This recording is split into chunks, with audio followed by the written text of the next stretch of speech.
All right, I want us to get right into this conversation, Patrick. What is the state of the construction industry in Nairobi? Well, let me start by saying that Nairobi is currently, I would say our population currently is at about 6 million people, day population. Yeah. Then you have about 1 million or thereabout who commute to the neighboring counties of Kiambu, Kajiado, and Machakos. And mainly because of, that is mainly because of the challenges of housing. And also we have people, I think, who commute from those destinations because they live within their homes. But the current challenge of the city of Nairobi, other than public transport, is housing. That's why you see we are trying to have the affordable housing program to try and address the challenge of slums. We have quite a number of our people who are living in informal settlements, and really it's against human rights to have people living in the kind of environment they live in. So construction sector within Nairobi, I would address it in two fronts. One as a source of employment. Last year we estimated we had approval of about 2,000 construction permits for construction of various types of housing, ranging from residential housing, commercial buildings for offices or businesses, then industrial facilities.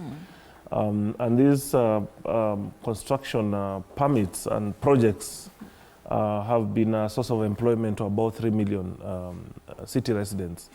The laborers, watu wa mjengo, you see, going to various sites to be involved in construction, and it unleashed about 16 billion Kenya shillings in terms of wealth, invested in the city, in terms of land acquisition, materials, and all the other facets of setting up a building. So I would say that currently is the main source of employment for our city.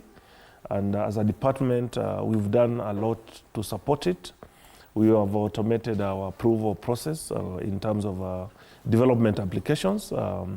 About 10 years ago, the process was mechanical. Literally, you would have to travel to come to City Hall to submit your applications, but we fully automated the approval process with security features.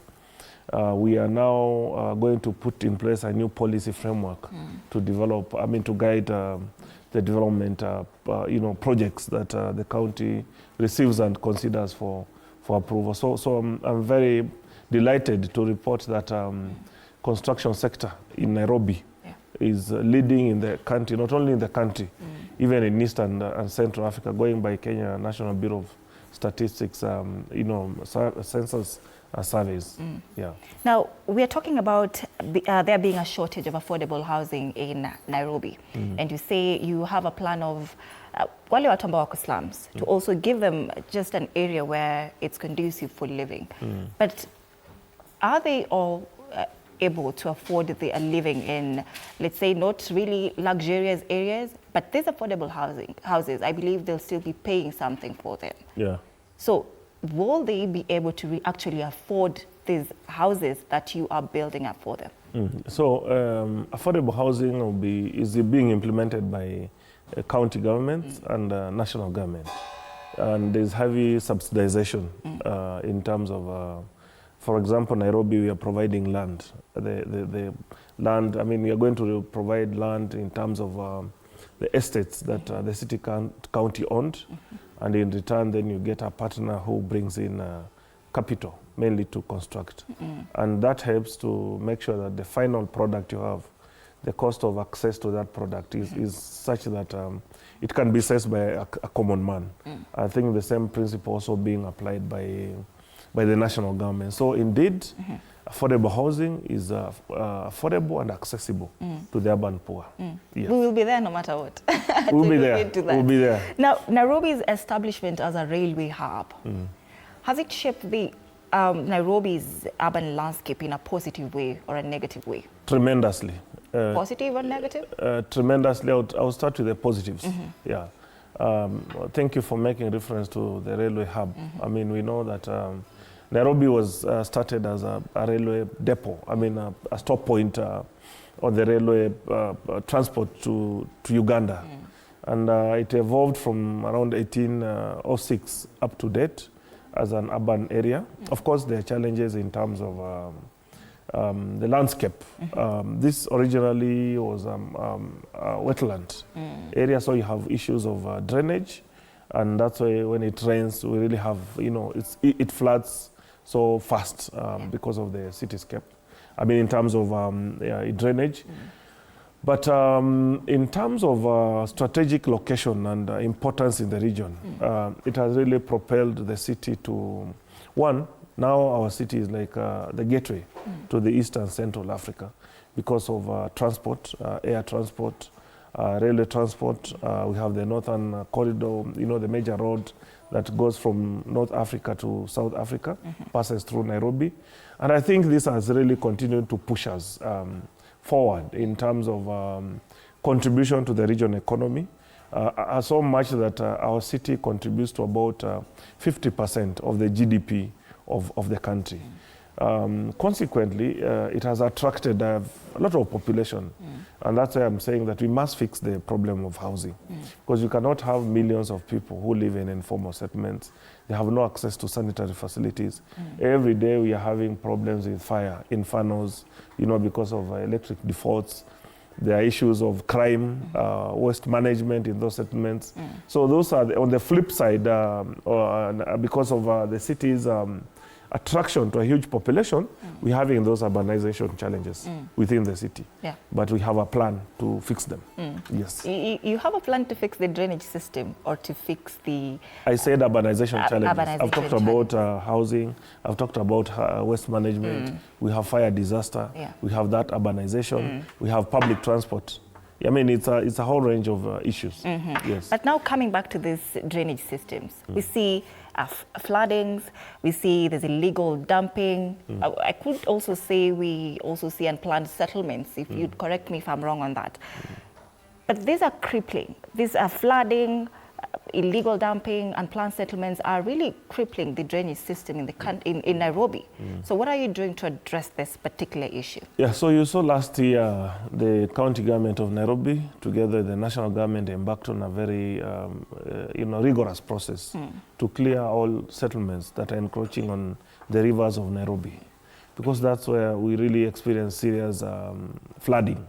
Flooding mainly happens on settlements that are encroaching or are founded on riparian corridors. So we have about 5 major rivers in the city of Nairobi. We have the Ngong River, Mbakadi, we have the Kiricho Kubwa and Kiricho Ndogo. They are informal settlements sitting on those in those riparian corridors. And that's where flooding has really been a major challenge. So the solution to that is to make sure that if you're within the 30 meters of riparian, really you have to move back, because you are endangering the existence of the river. There's river pollution, and when the rains come, you become, you are at risk. Now the second areas where we experience flooding is in planned settlements. The high-rise, or rather the rapidly urban, areas that are rapidly densifying in terms of developments. The solution there is to widen the drainage, trenches, the open drainage trenches. But Anne, I should also mention to you that flooding is not unique to Nairobi alone. As a news reporter or a journalist, you're aware, we keep receiving reports of flooding having happened. Even you saw the other time, flooding happened in Dubai, which literally is a desert. So because of climate change, we are bound to experience excessive rains, and that brings with it flooding. The solution is to have what we call an urban resilience strategy. When you're faced with a disaster, for example, what is happening in the US, if it's fire outbreak, how do you respond to it? If it's prolonged droughts, which sometimes faces our city and our country, and that's what we are going through now, you must be able to ensure that you go through that. If it's flooding, and that's why we are clearing people from drainage where live, so that when you receive excessive rains, the river floodplain is capable of flushing out the water to to the Athi River and then to the Indian Ocean. So it's a continuous challenge that we have to keep on working on because of the changes of global climate. Yeah. But can this issue of poor drainages be fixed completely? Who is in charge of that? Yeah, it's an area that we have a mix of mandate in terms of, for example, in our city, Nairobi Water and Sewerage Company handles sewer systems, which are which are fixed within the drainage where you live. We have our sector in terms of mobility and works, who handle drainage systems along the road corridors. And then we have urban planning that looks at the mix of all these activities in the human space. The question is whether we can handle it sustainably. And the answer is yes. One of the other challenges that leads to flooding is indiscriminate waste disposal. Kutupa takataka ovyo ovyo. Yeah. And really that leads to blockage of drainage channels. His Excellency the Governor has employed about 3,000 young men. I'm sure you've heard about the Green Army, who are currently at the forefront of really helping us to wash, literally clean our CBD. You must have seen now our CBD is, really having a new facelift. I will be happy to talk about that. But these young people have been working on clearing waste in the estates and helping us to have it, moved to Dandora dump site. But we've not completed that program of waste management crime. And the plan by His Excellency the Governor is now to set up what we call Nairobi Waste Authority, something similar to Nairobi Water and Sewerage Company. Their work will be mainly dedicated to waste management, nothing else other than waste management. Because if you do not fix the problem of waste within our city, we still have this challenge of flooding. Yes. You're talking about Nairobi, the city. You're revamping it. Yes. Cleaning. Revitalizing. Revitalizing it. I saw you are also removing illegally erected posters. Yes. From Nairobi signages city. and billboards. Yeah. Yes. Yeah. Why are you going with that? Yes. Where are you going with that direction when you are this cleaning of Nairobi by hand? Yes. Yeah. People are wondering why. Why not maybe employ maybe a truck to clean it? Maji yoshe barabara. Yes. This erection of these illegally put posters there. Yes. Why this direction? Well, let me first talk about clearing of illegal signages. So, Anne, pedestrian corridors, which are walkways, are spaces that are meant for people to use them to, to move around the business in the city. And the problem we've been having is that we've been having a lot of illegal activities on those walkways, what I would call the pedestrian corridors within the city of Nairobi. We have people who have installed, advertising structures, overhanging below canopies, which makes it very unsafe for use by people who are they are moving around the city. Some of them block security cameras, installed by shop owners. They also, literally, mess up the aesthetics of our streets. So we embarked on a program of clearing them. We've cleared the entire upper central business district. We are now going to the lower CBD.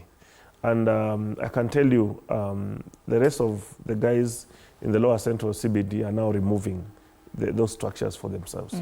Many of them are not approved. Somebody just wakes up, you want to set up a photocopy shop, you hang a billboard in front of your office.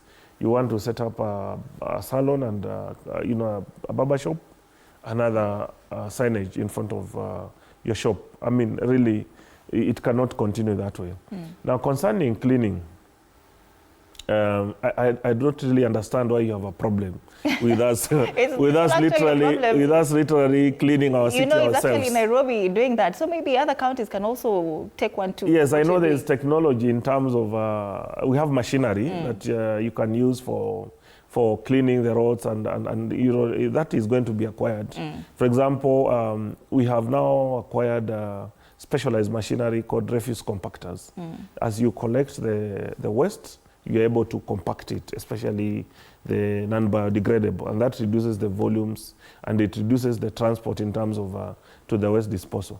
But I'm very proud to really walk around with a broom to clean my city so that I can also be able to interact with the people in the CBD who are doing business, who are going, I mean, like yesterday I walked from City Hall all the way to the archives to see what change are we experiencing there, to Mfangano Street, to Tomboya.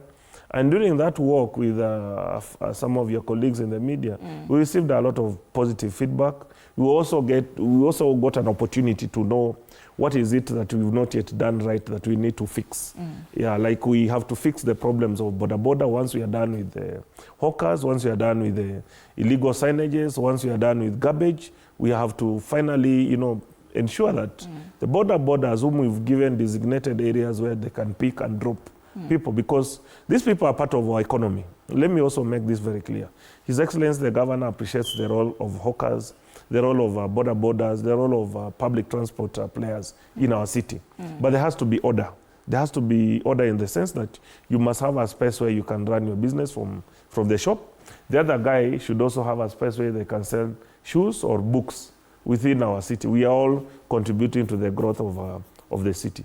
But in terms of technology, watch this space. In a couple of months, you never know. You'll be seeing a machine around or necessary facilities if we need that in terms of making this city better. And beyond the CBD, once we are done with the CBD, we are going to go to the sub-counties. We are going to go to Westlands. Already a circular has been issued for painting and repair. Everything that is being done in the CBD will be done on Kiambu Road, a part of Nairobi City, will be done in Muthaiga, will be done in Karen, Kasarani, Mwiki, all those areas of the city of Nairobi, so that we have uniformity in terms of order and dignity and opportunities and giving hope. Yes. You see, this conversation, I would have wanted us to make it a bit longer because there's a lot of things we need to address, even in the residential areas. Yes. Buildings, how should they be? New plan for Nairobi, if there is. But you know, we are running out of time, and I'd love for us to stop at this particular point. Yeah, I'd love to come back here and yes, but what is your long-term vision for Nairobi's urban development as you close? Our long-term vision is to continue making sure that the urban development focus for the city of Nairobi is at the cutting edge. We embrace modern technology in terms of construction, environmental protection and conservation, and provision of housing, even making sure that we are sensitive to the physically disabled. We are using materials that I know can save in terms of space. I know there has been a lot of concern in terms of verticalization, densification vis-a-vis infrastructure. That concern has reached the relevant authorities. The national government is coming in very aggressively to support in expansion of water, reticulation, and sewer, and power. I think if we fix those three, we should be able to actually house all our city residents. We must never have somebody living in informal settlements of Kibera, Korogosho, Mathare. We must all live in a decent settlement within the city of Nairobi. Interesting. Yes. That is Patrick Analo, Chief Officer, Urban Planning and Development, Nairobi City County. Thank you so much for making time for us this morning. Thank you so much. Up next is Rumba Music, Feel Good Friday. We are here with a very live band, very live in studio. So stay with us. I know that.